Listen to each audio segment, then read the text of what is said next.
France and Norway have already booked their place in the round of 32, but there is massive question left. Who finishes first? Who finishes second?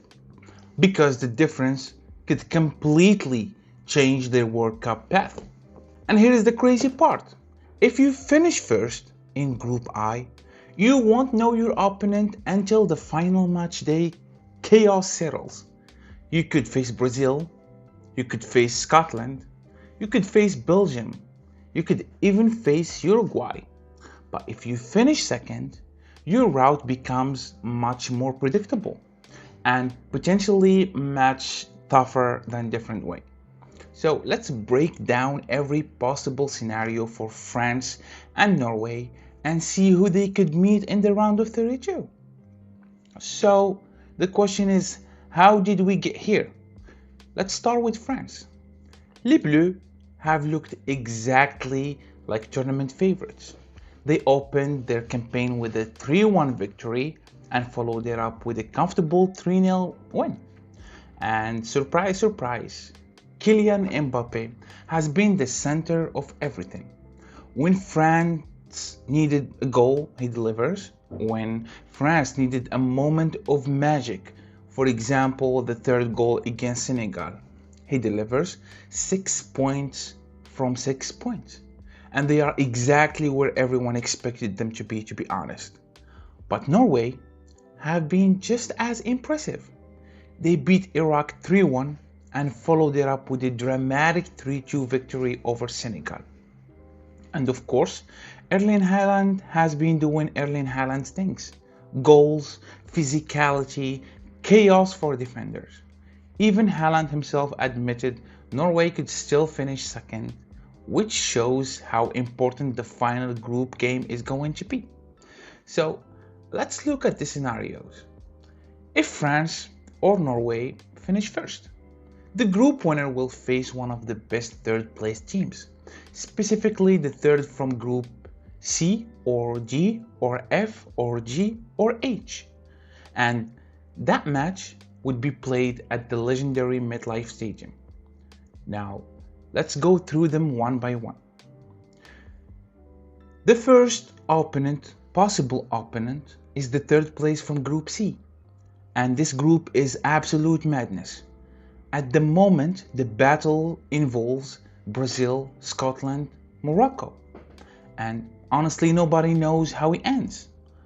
Morocco have the easier game on paper against Haiti.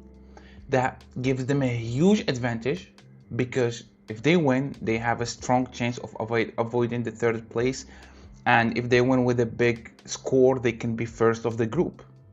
But Brazil and Scotland, that's where things get wild.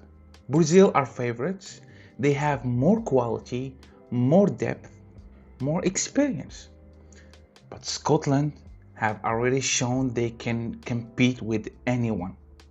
A draw changes everything. A Scottish win changes everything. Brazilian win keeps the things almost the same if Morocco didn't have a big score against Haiti.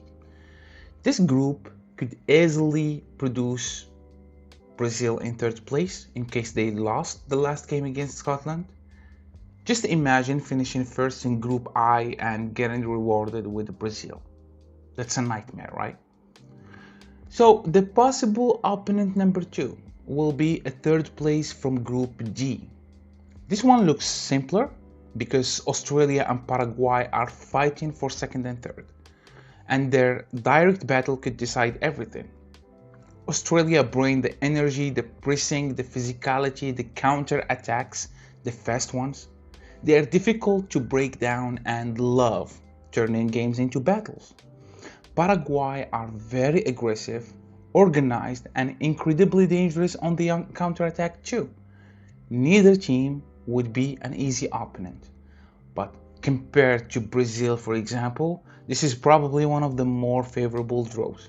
Still, expect fireworks when these two meet. The third possible opponent will be a third place from Group F, most likely Japan or Sweden. And honestly, this might be one of the most dangerous third place teams. Japan, they never stop running.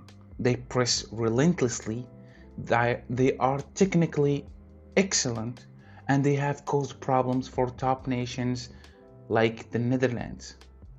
Sweden are completely different, more physical, more direct, dangerous from set pieces, very difficult to play against in the middle of the pitch, but they lack good defense. They had 5-1 against the Netherlands. So I don't think France or Norway would not be excited to see Sweden, for example. But to see Japan, everybody knows it's a problem. The fourth possible opponent will be a third place from Group G. This is the group of chaos. Everybody still has a chance. Yes, everybody. Belgium can go first in case they win and Egypt lost. Egypt, they can win the group if they win the next game. Iran, they can win the group too. New Zealand, all 4 teams are alive. Belgium have world-class quality and experience, even though we didn't see it yet. Egypt have shown incredible organization and defensive discipline and fighting in second halves. Iran have proven once again that they are one of the toughest teams to break down. And New Zealand, they are the underdog story. If they win and results go their way against Belgium, they could still sneak through. This group might produce the strongest third place team in the entire tournament. Imagine getting Belgium after finishing first. I get it, they might be struggling right now, but on the knockout stage, it's another tournament. That would be and feel unfair. The possible opponent number 5 will be third place from Group H.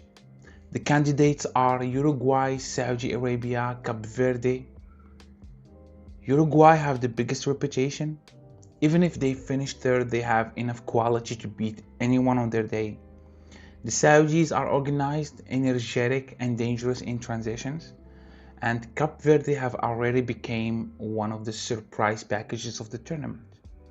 Just ask Spain. Nobody expected them to frustrate one of the favorites. This group could produce another very tricky opponent. If France or Norway finish second, the things for the second place of this group will become completely different. The second place team won't face a third place side, so it's harder. Instead, they'll face the runner-up of Group E, the German group, and that's still very much undecided. The first one, which is the Ivorian Coast, they are very powerful, athletic, and dangerous, and they were very close of winning the game against Germany. They can dominate physically and punish mistakes quickly, even though they make mistakes too. They have looked capable of competing with Germany, for example, with Ecuador, which is not an easy opponent. And let me talk about Ecuador. They are the most balanced team in the battle. They are strong defensively, but offensively they lacked the last touch. They are fast on the counter, excellent work rate, and in the previous years they built a reputation for making life difficult for bigger nations. A France-Ecuador, for example, or a Norway-Ecuador tie would be far from easy. The last one from this group will be Curacao. They still alive. They got a point from Ecuador. How they did do it, I literally don't know. Thanks to their goalkeeper. Their chances are smaller, but they're not out. And that's what makes this World Cup so fun. Nobody expected Curacao to still be in the conversation at this stage. If they somehow grab second place, it would be one of the stories of the tournament. But to beat Ivory Coast is somehow really hard. So who has the better scenario? The funny thing is, finishing first doesn't automatically guarantee an easier match, because among those possible third place teams, you could literally get Brazil, Belgium, Uruguay, Japan, Morocco. Those are some scary names. Meanwhile, the third place path gives you Cote d'Ivoire, Ecuador. The second place path gives you Cote d'Ivoire, Ecuador, or Curacao. That's why the final group match is so fascinating. On paper, first place sounds better, but depending on how the other groups finish, second place might actually provide the easier round of 32 opponent. So, what do you think? Will France finish first and continue their dominant run behind Mbappe? Or can Haaland and Norway pull off a chalk and win the group? And most importantly, which opponent would you least want to face? Brazil, Belgium, Uruguay, Japan, Ecuador, Cote d'Ivoire.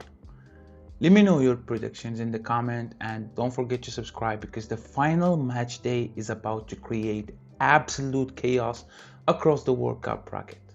Peace.